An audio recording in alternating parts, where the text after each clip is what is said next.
মাস আসতেছে, এই রমজান মাসকে স্বাগত জানাইয়া রমজান মাসে আমরা যেন কোরআনটা পড়তে পারি।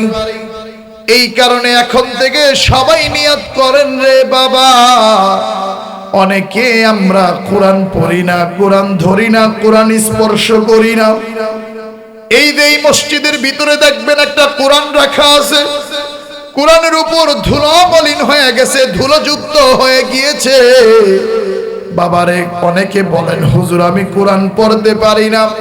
কোরআন পড়তে না পারলে কি হয়েছে, তুমি আর আমি কোরআন ধরতে পারি, কোরআন স্পর্শ করতে পারি, কোরআনটা চুমু খাইতে পারি। আগামীকাল থেকে সবাই মুরব্বীরা যারা আছেন রে বাবা, জানি না কে কখন চলিয়া যান। গত বছর এইখানে যখন ওয়াজ হয়েছিল, অনেকে আপনারা আশপাশে কত ময় মুরব্বীরা ছিলেন, আবার আগামী বছর আপনারা থাকেন কিনা জানা নাই। এই কারণে বাবারা কোরআন পড়তে না পারলেও কোরআনটা ধরবেন, কোরআনটা চুমু নিবেন, এইভাবে বুকে নিবেন, এইভাবে গালে নিবেন, দেখবেন আলাদা একটা প্রশান্তি আমাদের অন্তরে লাভ হবে। কন্যা আল্লাহু আকবার। আসেন আপনাদেরকে কোরআনের সাথে পরিচয় করায়া দেই। আমার যুবক ভাইয়েরা, এই কোরআনকে যদি তুমি জিজ্ঞাসা করো, হে কোরআন তুমি কোথা হতে এসেছো, কোথা হতে নাজিল হয়েছ, এই কোরআন অত্যন্ত সুন্দরভাবে জানায়া দেয়। তানজিলাম মিম্মান খালাকাল আরদা ওয়াস সামাওয়াতিল উলা। এই কোরআন আমাদেরকে জানায়া দেয় যে আল্লাহ 7 আকাশ 7 জমিন সৃষ্টি করেছেন, সেই আল্লাহর পক্ষ থেকে আমি কোরআন দুনিয়ার জমিনে আগমন করেছি। কন্যা সুবহানাল্লাহ। এবার যদি আপনি কোরআনকে জিজ্ঞাসা করেন, হে কোরআন 7 আকাশ 7 জমিন নাজিল হওয়ার আগে তুমি কই ছিলা, এবারও কোরআন অত্যন্ত সুন্দরভাবে উত্তর দেয়, বাল হুয়া কুরআনুম মাজিদ ফি লাওহিম মাহফুজ। এবারও কোরআন অত্যন্ত সুন্দরভাবে উত্তর দেয়, এই 7 আকাশ 7 জমিন নাজিল হওয়ার আগে আমি কোরআন লৌহে মাহফুজে ছিলাম, আমি কোরআন লৌহে মাহফুজে ছিলাম। এবার যদি আপনি কোরআনকে জিজ্ঞাসা করেন, হ্যাঁ কোরআন তুমি এই দুনিয়ার জমিনে কার উপর নাজিল হয়েছ, এবার কোরআন অত্যন্ত সুন্দরভাবে উত্তর দেয়, রে তাবারাকাল্লাযী নাযালাল ফুরকানা আলা আবদিহি লিয়াকুনা লিল আলামিনা নাযীরা। কোরআন আপনারা আমার সাথে টকিং করে, কথা বলে, কোরআন জানায়া দেয় হাবিবে কিবরিয়া শাফিয়ে মাহশার রাহমাতুল লিল আলামিন সাইয়্যিদুল কাউনাইন সাইয়্যিদুল সাকালাইন জনাবে মুহাম্মদুর রাসূলুল্লাহর উপর আমি কোরআন নাজিল হয়েছি। কন্যা আল্লাহু আকবার। এবার যদি আপনি কোরআনকে জিজ্ঞাসা করেন, হে কোরআন তুমি এই দুনিয়ার জমিনে কোন মাসে নাজিল হয়েছে, এবার কোরআন অত্যন্ত সুন্দরভাবে উত্তর দেয়, শাহরু রমাদানাল্লাযী উনজিলা ফীহিল কুরআন। এবার কোরআন অত্যন্ত সুন্দরভাবে উত্তর দেয়, আমি কোরআন রমজান মাসে দুনিয়ার জমিনে আগমন করেছি। এবার যদি আপনি কোরআনকে জিজ্ঞাসা করেন, হ্যাঁ কোরআন বুঝলাম রমজান মাসে আসছো, রাতে আসছো না দিনে আসছো, এবার কোরআন অত্যন্ত সুন্দরভাবে উত্তর দেয়, রে ইন্না আনজালনাহু ফি লাইলাতিল কদর। এবার কোরআন অত্যন্ত সুন্দরভাবে উত্তর দেয়, আমি কোরআন দুনিয়ার জমিনে কদরের রাত্রিতে আগমন করেছি, কদরের রাত্রিতে আগমন করেছি। আমার যুবক ভাইরা আওয়াজটাকে ছেড়ে দিয়ে পড়েন না আল্লাহু আকবার। এবার যদি আপনি কোরআনকে জিজ্ঞাসা করেন, হ্যাঁ কোরআন এই দুনিয়াতে তোমার কাজটা কি, এই দুনিয়ায় তুমি কেন নাজিল হইছো রে কোরআন, এবারও কোরআন অত্যন্ত সুন্দরভাবে জানায়া দেয় লিতুখরিজান নাস মিনাল যুলুমাতি ইলান নূর। এবারও কোরআন সুন্দরভাবে জানায়া দেয় এই দুনিয়ার যেই মানুষগুলা জান্নাতের পথ চিনে না, জাহান্নামের পথ চিনে না, এই দুনিয়ার যেই মানুষগুলো খারাপের দিকে আগায়া যায়, আমি কোরআন তাদেরকে ধইরা ধইরা জাহান্নামের পথ থেকে ফিরাইয়া আমি তাদেরকে জান্নাতের পথে নিয়ে যাই। একটু জবানটা ছেড়ে দিয়ে পড়েন না সুবহানাল্লাহ। এবার যদি আপনি কোরআনকে জিজ্ঞাসা করেন, হ্যাঁ কোরআন, এই দুনিয়াতে তোমারে মানলে আমাদের কি উপকার? এই দুনিয়ায় তোমারে আমরা কেন মানব? তোমারে মানলে আমারে অনেক সময় জঙ্গি কয়, তোমার কথাগুলো উপস্থাপন করলে, তোমার জিহাদের কথাগুলো উপস্থাপন করলে আমাকে বিভিন্ন ভাবে উগ্র বলা হয়। এবারও কোরআন অত্যন্ত সুন্দরভাবে জানায়া দেয় ফামান তাবিআ হুদায়া ফালা খাউফুন আলাইহিম ওয়ালা হুম ইয়াহজানুন। এবারও কোরআন অত্যন্ত সুন্দরভাবে জানায়া দেয় যারা দুনিয়াতে আমি কোরআনের অনুসরণ করবে, আমি কোরআন যেটাকে হালাল বলেছি হালাল হিসেবে মেনে নিবে, আমি কোরআন যেটাকে হারাম বলেছি হারাম হিসেবে মেনে নিবে, তাদের মরতে দেরি আছে, তাদের জন্য জান্নাত রিজার্ভ হইতে দেরি নাই, তাদের জন্য জান্নাত রিজার্ভ হইতে দেরি নাই। সুবহানাল্লাহ। বাবারে, আপনাদেরকে কি সুন্দরভাবে কোরআনের সাথে পরিচয়টা করায় দিলাম। এই কোরআন যদি আপনি আর আমি পড়তে পারি, হারে রমজান মাস আসতেছে, কোরআনের সুরে সুরে প্রতিটা মসজিদে মসজিদে আলোকিত হয়ে যায়। কি সুন্দরভাবে হাফিজরা তেলাওয়াত করে। আলহামদুলিল্লাহি রাব্বিল আলামিন আর রহমানির রহিম مالك يوم الدين إياك نعبد وإياك نستعين اهدنا الصراط المستقيم صراط الذين أنعمت عليهم غير المغضوب عليهم ولا الضالين ألف لام ميم ذلك الكتاب لا ريب فيه هدى للمتقين الذين يؤمنون بالغيب ويقيمون الصلاة ومما رزقناهم ينفقون والذين يؤمنون بما أنزل إليك وما أنزل من قبلك وبالآخرة هم يوقنون الله أكبر। এইভাবে কোরআন তেলাওয়াত করলে আমাদের অন্তরের ভিতরে মায়া মমতা ভালোবাসা ঢেলে দেন একজন, তিনি কে? এইভাবে তেলাওয়াত করলে বাবা শুনতে মন চায় না। একটা জিনিস দেখেন, দুনিয়ার একটা কথা শুনলে, একটা কবিতা পড়লে, একটা গান বারবার শুনলে ভিতরে বিরক্তি আসে, কিন্তু এমন একটা বই, এমন একটা কিতাব, সারাটা জীবন নামাজ পড়লাম, ইমাম সাহেব কি সুন্দর করে সূরা ফাতিহা তেলাওয়াত করে, জীবনে কোনোদিন ক্লান্তি আসে না। কন্যা আল্লাহু আকবার। এই কারণে ইমানদার মুমিন মুসলমান এই কোরআন পড়ার কি ফজিলত হাদিস থেকে জানাইয়া দিয়া যায়। একটাও নিজের কথা থেকে কিছু বলতেছি না রে বাবা, সব কিছু কোরআন হাদিস দিয়া দিয়া আপনাদেরকে বোঝাইতাছি। মায়ার নবী দয়াল নবী বলেন, মান ক্বারা হারফাম মিন কিতাবিল্লাহ ফালাহু বিহি হাসানাম ওয়াল হাসানাতু বিআশরি আমসালিহা লা আকুলু আলিফ লাম মিম হারফুন ওয়ালাকিন আলিফুন হারফুন ওয়া লামুন হারফুন ওয়া মিমুন হারফুন। মায়ার নবী বলেন, দুনিয়ার ভিতরে যেই মানুষগুলা কোরআনের একটা হরফ তেলাওয়াত করে, আল্লাহ রাব্বুল আলামিন তার আমলনামায় সাথে সাথে 10টা নেকি দিয়া দেয়। সুবহানাল্লাহ। এরপরে নবী বলেন, আলিফ লাম মিম এটা পুরোটা একটা হরফ নয়, বরঞ্চ আলিফ একটা হরফ, লাম একটা হরফ, মিম একটা হরফ। এই কথার অর্থ আমার মায়ার নবীজি বুঝাইলেন, তোমরা যদি একবার আলিফ লাম মিম পড়ো রে, আল্লাহ রাব্বুল আলামিন সাথে সাথে তোমাদের আমলনামায় 30টা থেকে অগণিত নেকি দিয়া দিবেন, 30টা থেকে অগণিত নেকি দিয়া দিবেন। সুবহানাল্লাহ। এ কারণে সবাই জবান ছেড়ে দিয়ে যুবক ভাইরা সবাই পড়েন আলিফ লাম মিম।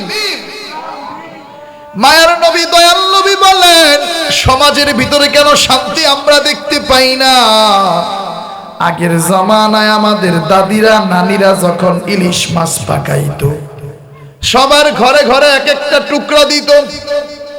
আর এখন আমাদের ভিতরে মায়া নাই, মহাব্বত নাই। এরে বাবা, বর্তমানে পাখির রক্তের দাম আছে, কিন্তু মানুষের রক্তের কোনো দাম নাই। আহারে, মানুষ মানুষকে খুন করে ফেলায়, কোনো কিছু হয় না।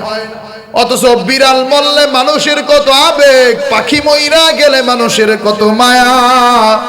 অথচ মানুষে বর্তমানে কোনো মায়া মহব্বত না। মায়ার নবী বলেন কিভাবে আমরা মানুষ হব। ইন্নাল্লাযী লাইসা ফী জাওফিহি শাইউম মিনাল কুরআনি কাল বাইতিল খারিব। নবী বলেন, যেই অন্তরের ভিতরে কোরআনের কোনো অংশ নাই, যেই ঘরের ভিতরে কোরআনের কোনো অংশ তেলাওয়াত করা হয় না, বলেন গো, ওই অন্তরগুলো হলো শয়তানের অন্তর, ওই ঘরগুলো হলো শয়তানের ঘর। এরে বাবা, সমাজের ভিতরে এত ঝগড়া, সমাজের ভিতরে এত কিছু, সমাজের ভিতরে আমাদের অন্তরগুলা এত বেশি না পায়, কারণ এই অন্তরগুলার ভিতরে কোরআন তেলাওয়াত করা হয় না, ঘরগুলার ভিতরে কোরআন তেলাওয়াত করা হয় না। যার কারণে বর্তমান সমাজে রহমত নাই, বরকত নাই। একটু জোরে জোরে আওয়াজ দিয়া পড়েন না, ঠিক কিনা? মায়ার নবী দয়াল নবী বলেন, আল কুরআনু শাফিউন মুশাফফাউন ওয়া মাহিল্লুন মুসাদ্দাকুন। এই কোরআন আমি আর আপনি যদি এত বেশি তেলাওয়াত করি রে, কাল হাসরের ময়দানে যখন সামান্য নেকি টান করে যাবে, এই কোরআন তোমার আমার জন্য চলে আসবে, সুপারিশ করবে, সুপারিশ করবে। আল্লাহরে বলবে, আল্লাহ এ প্রতিদিন সূরা ইয়াসিন তেলাওয়াত করতো, এ প্রতিদিন আয়াতুল কুরসি তেলাওয়াত করতো, তুমি যদি আরে জাহান্নাম থেকে জান্নাতে না নাও, আমি কোরআন যাইবো না, আমি কোরআন সরবো না। আল্লাহু আকবার। মায়ার নবী বলেন, আল কুরআনু শাফিউন মুশাফফাউন ওয়া মাহিল্লুন মুসাদ্দাকুন। কোরআন হলো এমন তর্ক বিতর্ককারী, কোরআন হলো এমন সুপারিশকারী, যার সুপারিশ সাথে সাথে কবুল করা হবে, সাথে সাথে কবুল করা হবে। একটু জোরে জোরে পড়েন না সুবহানাল্লাহ। এ বাবা, তুমি আর আমি তো কোরআন পড়তে জানি না, অথচ এই দুনিয়ার ভিতরে এমন একজন মহিলা ছিলেন, যেই মহিলা সব কথা কোরআন দিয়া কথা বলেছেন, যেই মহিলা সব কথা কোরআনের আয়াত দিয়া কথা বলেছেন। সুবহানাল্লাহ। অত্যন্ত সংক্ষেপে ঘটনাটা আমি শুরু করে শেষ করে দিব, প্রধান বক্তা চলে আসবেন। জগৎ বিখ্যাত আলেম আব্দুল্লাহ ইবনুল মুবারক রাহমাতুল্লাহি আলাইহি, তিনি একবার মরুভূমির ভিতর দিয়া সফর করতেছেন। অত্যন্ত সুন্দরভাবে যখন সফর করেন, তাকায়া দেখেন মরুভূমির ভিতরে একজন মুরব্বী মহিলা বসা। এরে বাবা, তুমি আর আমি যদি কাউরে বিপদে পড়তে দেখি, তারা যায় আমরা একটু উপকার করি কি করি না? অত্যন্ত সুন্দরভাবে আব্দুল্লাহ ইবনুল মুবারক রাহমাতুল্লাহি আলাইহি মহিলারা যা সালাম দিয়েছেন, আসসালামু আলাইকুম। আমি আর আপনি হইলে বলতাম ওয়া আলাইকুমুস সালাম, না, মহিলা এই উত্তর দেয় না। মহিলা সূরা ইয়াসিনের 58 নম্বর আয়াত তেলাওয়াত করিয়া উত্তর দেয়, সালামুন কাওলাম মির রাব্বির রহিম। আব্দুল্লাহ ইবনুল মুবারক মনে মনে প্রশ্ন করলেন, কিরে মহিলারা, আমি স্বাভাবিক কথা জিগাইলাম, সেটি কোরআনের আয়াত দিয়ে উত্তর দেয়। পরবর্তী প্রশ্ন করলেন, মা গো আপনি কি পথ হারাইয়া গিয়াছেন নাকি? আমি আর আপনি হইলে বলতাম, হ্যাঁ ভাই পথ হারাইয়া গিয়েছি। আরে মহিলা এবারও স্বাভাবিক কোনো কথা বলেন না। মহিলা সূরা আরাফের 186 নম্বর আয়াত তেলাওয়াত করিয়া উত্তর দেন, মাইয়ুদলিলিল্লাহু ফালা হাদিয়া লাহু। এই আয়াত তেলাওয়াত করে মহিলা বুঝাইলেন, আব্দুল্লাহ হ্যাঁ আমি পথ হারায়া গেছি, পথ হারায়া গেছি। আব্দুল্লাহ ইবনে মুবারকের মাথা আরো বড় গরম, কিরে মহিলারে যা জিজ্ঞাসা সবই কোরআনের আয়াত দিয়ে উত্তর দেয়। পরবর্তী প্রশ্ন করলেন, মা গো আপনার বাড়ি কোথায়, আপনি কোথায় যাবেন? আমি আর আপনি হইলে বলতাম আমাদের বাড়ি শরীয়তপুরে নড়িয়াতে। মহিলা এবারও স্বাভাবিক কোনো কথা বলেন না। মহিলা এবার সূরা বনী ইসরাঈলের 1 নম্বর আয়াত তেলাওয়াত করেন, সুবহানাল্লাযী আসরা বিআবদিহি লাইলাম মিনাল মাসজিদিল হারাম ইলাল মাসজিদিল আকসা। এই আয়াত তেলাওয়াত করে মহিলা বুঝাইলেন, আব্দুল্লাহ ওই যে মসজিদুল আকসার জেরুজালেমের এলাকা, ফিলিস্তিনের এলাকা, সেই এলাকায় হইল আমার বাড়ি। কন্যা আল্লাহু আকবার। এবারও আব্দুল্লাহ ইবনে মুবারকের মাথা আরো বড় গরম হয়ে গেল, কিরে মহিলাদের স্বাভাবিক কিছু কয় না। মহিলা সবিধি কোরআনের আয়াত দেয়া উত্তর দেয়। পরবর্তী প্রশ্ন করলেন, মাগো আপনি মরুভূমির ভিতরে কয়দিন কয় রাত আছেন? আমি আর আপনি হইলে বলতাম এইখানে 3 দিন যাবত আছি। মহিলা এবারও স্বাভাবিক কোনো কথা বলেন না। মহিলা এবার সূরা মারিয়ামের 10 নম্বর আয়াত তেলাওয়াত করিয়া উত্তর দেয়, সালাসা লায়ালিন সাওয়িয়া। মহিলা এই আয়াত তেলাওয়াত করে বুঝাইলেন, আব্দুল্লাহ আরে আমি এই মরুভূমির ভিতরে 3 দিন 3 রাত যাবত অবস্থান করতেছি। এবার আব্দুল্লাহর মাথা আরো বড় খারাপ, কিরে মহিলারা দি যত প্রশ্ন করি সেদি সবই কোরআন দিয়া কথা কয়। আব্দুল্লাহ ইবনে মুবারক মনে মনে এই প্রতিজ্ঞা করলেন, যতক্ষণ পর্যন্ত এই মহিলা স্বাভাবিক কোনো কথা বলবেন না, আমি আব্দুল্লাহ তারে প্রশ্ন করেই যাব। আমি আব্দুল্লাহ তারে প্রশ্ন করেই যাব। জবানটা ছেড়ে দিয়ে পড়েন না আল্লাহু আকবার। এবার আব্দুল্লাহ ইবনে মুবারক পরবর্তী প্রশ্ন করেন, মাগো এই মরুভূমির ভিতরে আপনি ওযুর পানি পান কই? এই মরুভূমির ভিতরে আপনি কিভাবে পবিত্রতা অর্জন করেন? এবারও মহিলা স্বাভাবিক কোনো কথা বলেন না। এবার মহিলা সূরা মাইদার 6 নম্বর, নারায়ে তাকবীর, নারায়ে তাকবীর। মাশাআল্লাহ, الضيف الرئيس والخطيب الأول لهذه الحفلة القيمة الميمونة المباركة الأخ سراج الإسلام سراج، بارك الله في حياته وعلمه وعمله وجعله الله عالما نحريرا وكثرت خدمته في العالم। সকলে জোরে পড়ি اللهم آمين। আমাদের তো ভাগ্য ভালো, আমরা ইমানদারের ঘরে জন্মগ্রহণ করেছি। যদি ইমানদারের ঘরে জন্মগ্রহণ না করতাম হয়তোবা ঈমান নামক দৌলত এত সুন্দরভাবে পেতাম না। আর আজকে যিনি আপনাদের এখানে প্রধান আলোচক হিসেবে আছেন, তিনি আমাদের মতো এইরকম সাধারণ মুসলমানদের ঘরে জন্মগ্রহণ করেন না। তিনি আজকে সেই কাহিনীগুলো শোনাইবেন, টপ টপ করে আপনাদের চোখ বেয়ে বেয়ে অশ্রু গড়িয়ে পড়বে, আর হেদায়েতের নূর আল্লাহ যেন আমাদের অন্তরে ঢুকায় দেন। আল্লাহু আকবার। এবার পরবর্তী প্রশ্ন করলেন, মাগো আমি অল্পতে শেষ করে দিচ্ছি, আপনি এই মরুভূমির ভিতরে ওযুর পানি পান কই? এবার মহিলা স্বাভাবিক কোনো কথা বলেন না। সূরা মাইদার 6 নম্বর আয়াত তেলাওয়াত করিয়া উত্তর দেয়, ফাইন লাম তাজিদু মাআন ফাতায়াম্মামু সাঈদান তাইয়্যিবা। এই আয়াত তেলাওয়াত করে মহিলা বুঝাইলেন, আব্দুল্লাহ যেইখানে কোনো ওযুর পানি পাওয়া যায় না সেইখানে আমি পবিত্র মাটি দিয়া তায়াম্মুম করি। সুবহানাল্লাহ। এইভাবে যতক্ষণ পর্যন্ত প্রশ্ন করতেছেন মহিলা ওইভাবে কোরআনের আয়াত দেয়া উত্তর দিতেছেন। ও আমার ইমানদার মুমিন মুসলমান, ও আমার আম্মা জানেরা, দেখো দেখো দেখো, তোমার মতো হাত পাও নাক কান গলা সবই আছে, কত সুন্দর ভাবে একজন মহিলা কোরআনের আয়াত দিয়া উত্তর দিতেছে। আর বর্তমানের আম্মা জানেরা, বোনেরা এখন আর কোরআন তেলাওয়াতটা জানে না। আগের দিনে নানিরা দাদিরা যখন সকালবেলা ফজরটা পড়তো, প্রত্যেকটা ঘর থেকে সূরা ইয়াসিনের তেলাওয়াত আসতো। আর বর্তমানে সূরা ইয়াসিনের তেলাওয়াত আমাদের ঘরগুলা থেকে বের হয় না, ঠিক কিনা? অথচ নারীদের জান্নাতে যাওয়া কত সহজ, মায়ার নবী জানাইয়া দেন। ও আমার আম্মা জানেরা, বোনেরা, তোমরা আমারে দেখতেছো, ভালো করে শোনো।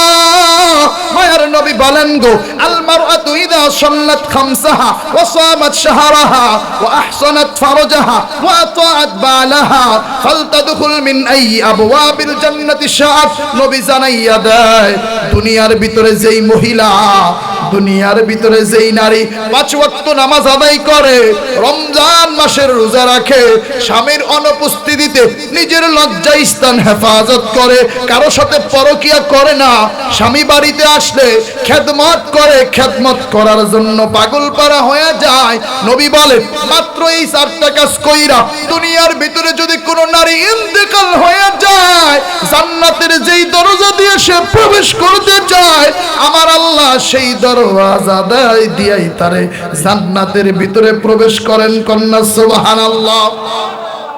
আর এইভাবে এক একটা প্রশ্ন করে, আর মহিলা অত্যন্ত সুন্দরভাবে কোরআনের আয়াত দিয়া উত্তর দেয়। আমি অতি সংক্ষেপে শেষ করে দিই, শেষমেশ আব্দুল্লাহ ইবনুল মুবারক মহিলারা উঠে কইরা নিয়ে তার সন্তানদের কাছে নিয়ে গেছে। সন্তানদের কাছে নিয়ে যেয়ে বলতেছে, ও মা, এইখানে আপনার সন্তানরা আছে কিনা? থাকলে একটু ডাক দেন, আমি তাদের সাথে আপনারে মোলাকাত করায়া দেই। এবার অন্ততপক্ষে আব্দুল্লাহ ইবনুল মুবারক মনে করেছিলেন মহিলা এবার স্বাভাবিক কোনো কথা বলবেন, কারণ এমনও তো হতে পারে সন্তানদের নাম কোরআনে নাই। এবারও মহিলা স্বাভাবিক কোনো কথা বলেন না। মহিলা অত্যন্ত সুন্দরভাবে 3টা আয়াত তেলাওয়াত করেন 3 সন্তানের জন্য। ওয়াত্তাখাযাল্লাহু ইব্রাহিমা খলিলা ওয়া কাল্লামাল্লাহু মূসা তাকলিমা ইয়া ইয়াহইয়া খুযিল কিতাবা বিকুওয়া। এই এক আয়াত তেলাওয়াত করে মহিলা বুঝাইলেন, আমার এক সন্তানের নাম ইব্রাহিম খলিল, আরেক সন্তানের নাম মূসা কালিমুল্লাহ, আরেক সন্তানের নাম ইয়াহইয়া। আল্লাহু আকবার। এবার আব্দুল্লাহর মাথা আরো বড় খারাপ হয়ে গেল। এই মহিলা স্বাভাবিক কোনো কথা বলে না, সন্তানদের নাম তিনি স্বাভাবিক কথা বলবেন সেটাও বললেন না। এবার আব্দুল্লাহ ইবনুল মুবারক তার সন্তানদেরকে ডাক দিয়া মা সন্তানের মোলাকাত করায়া দিলেন। মোলাকাত করানোর পরে বলতেছে, ওরে সন্তান, তোমার মারে এতক্ষণ পর্যন্ত যাই জিগাইলাম সবই কোরআনের আয়াত দিয়ে উত্তর দেয়, কেন কেন কেন? এবার 3 সন্তানরা বলতেছে, আমার মা 2 দিন নয়, 1 দিন নয়, টানা 40টা বছর আমার মা কোরআনের আয়াত দিয়া এইভাবে কথা বলে। আমার মা স্বাভাবিক কোনো কথা বলে না। একটু আস্তে করে কও না আল্লাহু আকবার। এ কারণে সামনে রমজান মাস আসতেছে, যুবক ভাইরা, কোরআন নাজিলের মাস, মুরব্বী বাবারা, আমার বশির ভাই আছে, আমার আশপাশে কত ইমাম সাহেবরা আছে গো, সবার কাছে যাইবেন, ইমামদের সাথে কখনো খারাপ ব্যবহার করবেন না। আমি আর আপনি যত ধনী হই না কেন, আজকে যদি মইরা যায় আমার সন্তান 2 দিন কাঁদবে, 3 দিনের দিন কাঁদবে না। আর এই যে ইমাম সাহেবরা আপনি মাঝে মধ্যে অপমান করেন, বিভিন্ন ছোট নজরে দেখেন, এই ইমাম সব কনকনে শীতের ভিতরে তাহাজ্জুদের নামাজ পড়িয়া দোয়া করবে, আল্লাহ রব্বির হামহুমা কামা রব্বায়ানি সগীরা, আল্লাহ অমুক চাচারে মাফ করিয়া দাও, আল্লাহ আমার অমুক ভাইরে মাফ করিয়া দাও। এই কারণে ইমামদেরকে নেতা মানবেন, ইমামদের উপরে কথা বলবেন না, ইমানদারদেরকে সম্মান করবেন। ইনশাআল্লাহ ইমামদের কাছে কোরআন তেলাওয়াত কে কে শিখতে রাজি আছি? আল্লাহরে 2টা হাত উঠায়া দেখায় দাও। নারায়ে তাকবীর। সবাই হাত 2টা নাড়াচাড়া নাড়াচাড়া, নারায়ে তাকবীর। কোরআন সুন্নাহর আলো। আল্লাহ তুমি আমাদের সবাইকে কবুল আর মঞ্জুর করো। সকলেই জোরে জোরে পড়েন।